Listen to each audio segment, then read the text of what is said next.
Hello, this is Pillar Media World News. I am Samuel Freed.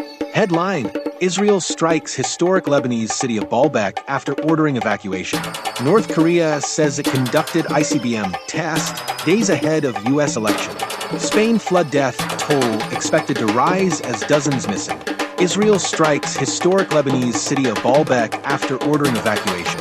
Israeli strikes have killed 19 people, including 8 women, around Lebanon's eastern city of Baalbek, the country's health ministry has said. It came hours after tens of thousands of residents fled in response to evacuation orders issued by the Israeli military that covered the entire city and 2 neighboring towns. Mayor Mustafa Al-Shel told the BBC more than 20 strikes were reported on Wednesday afternoon in the Baalbek area, with 5 inside the city itself, where there is a UNESCO-listed ancient Roman temple complex. The Israeli military said it had struck Hezbollah command and control centers and infrastructure in Baalbek and Nabatea, in southern Lebanon.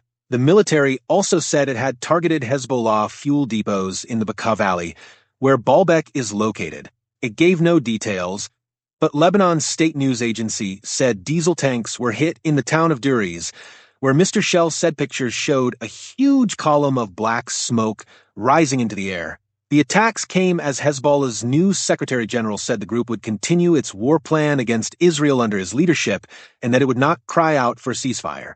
After weeks of an air offensive that has brought devastation to large parts of southern Lebanon and Beirut's southern suburbs, the Israeli military appears to be expanding its campaign against Hezbollah in the east of the country, another area where the group has a strong presence and support. Baalbek is a key population center in the Bekaa Valley near the border with Syria.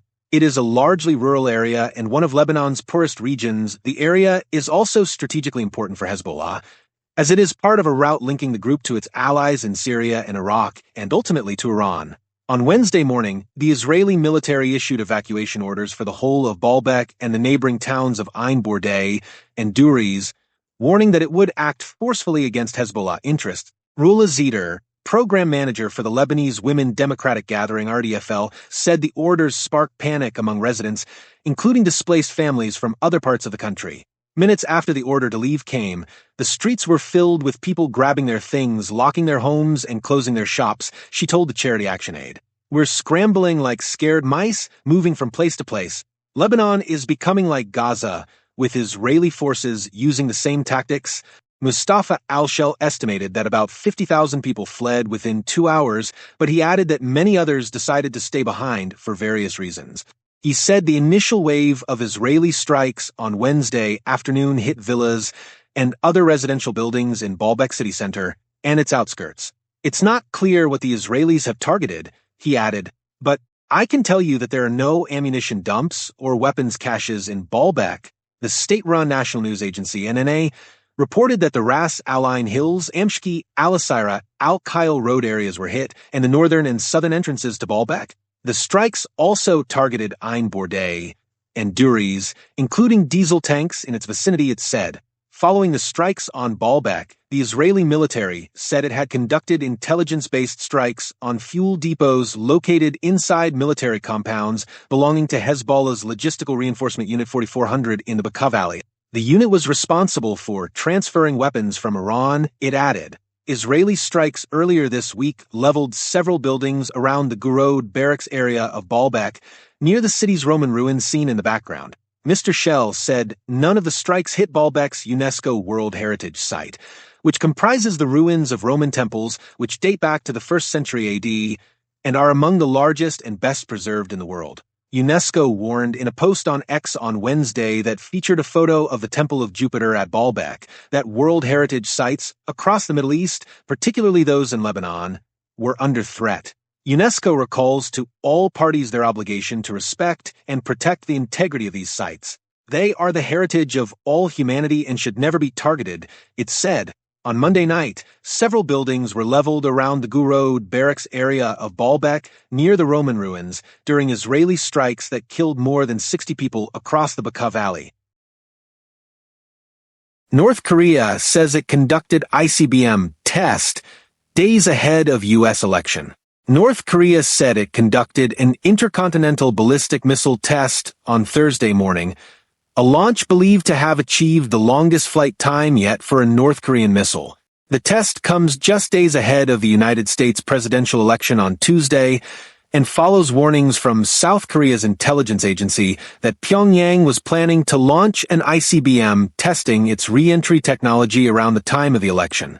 The test also comes as North Korea appears to have intensified its nuclear production efforts and strengthened ties with Russia, deepening widespread concern in the West over the isolated nation's direction. The missile was fired at a lofted angle, meaning it flew almost vertically upwards rather than out, and traveled a distance of 1,000 kilometers, 620 miles, according to South Korea's Joint Chiefs of Staff, JCS. Japanese authorities reported the missile flew for about 86 minutes and to a possible altitude of 7,000 kilometers, 4,350 miles, before falling into the sea west of Okashiri Island in northern Hokkaido around 8:37 a.m. outside Japan's exclusive economic zone, public broadcaster NHK said. The flight time was the longest ever, possibly the newest missile ever, Japanese Defense Minister Gen Nakatani said. Seoul's JCS spokesperson Lee Sung-jun said it could have been a new type solid-propelled long-range ballistic missile fired from a 12-axis mobile launcher, TEL, which Pyongyang revealed last month. Solid-fueled missiles such as North Korea's Hwasong-18 would allow Pyongyang to launch long-range nuclear strikes quicker than with missiles that use liquid fuel technology. North Korea said the launch demonstrated the modernity and credibility of the world's most powerful strategic deterrent, according to the country's state media. State media also reported that North Korean leader Kim Jong-un was at the launch site and referred to the test as appropriate military action.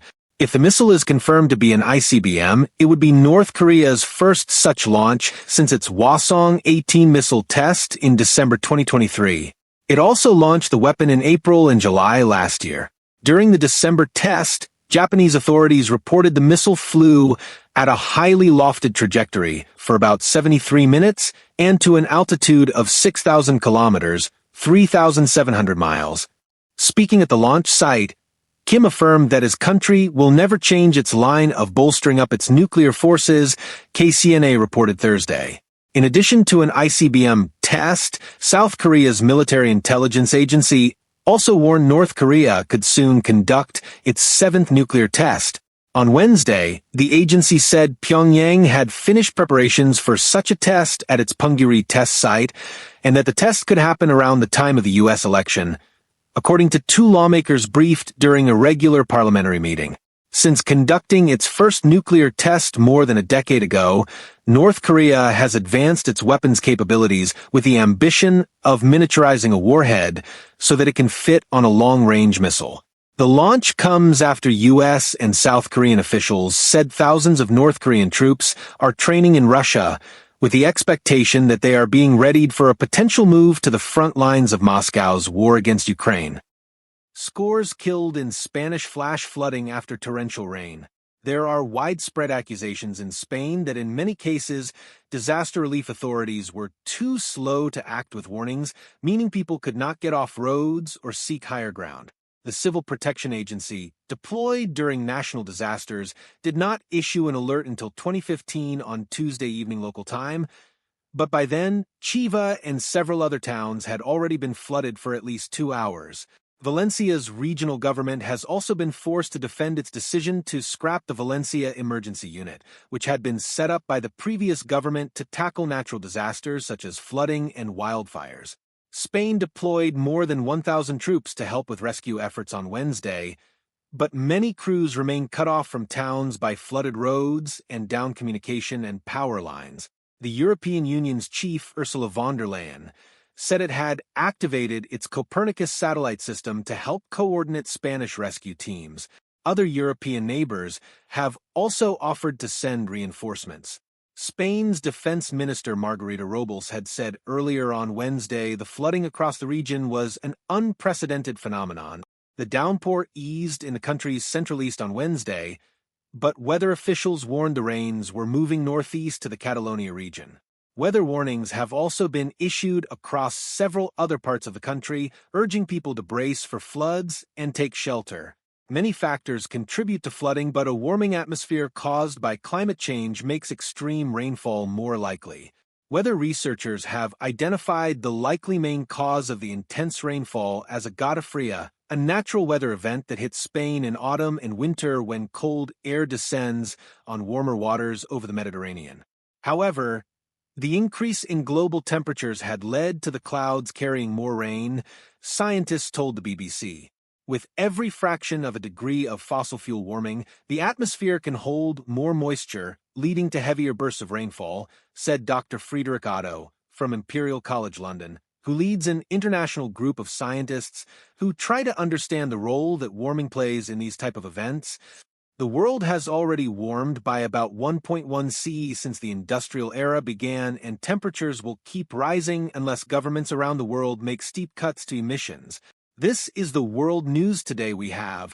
Thanks for watching. Please subscribe, share, and like our YouTube channel.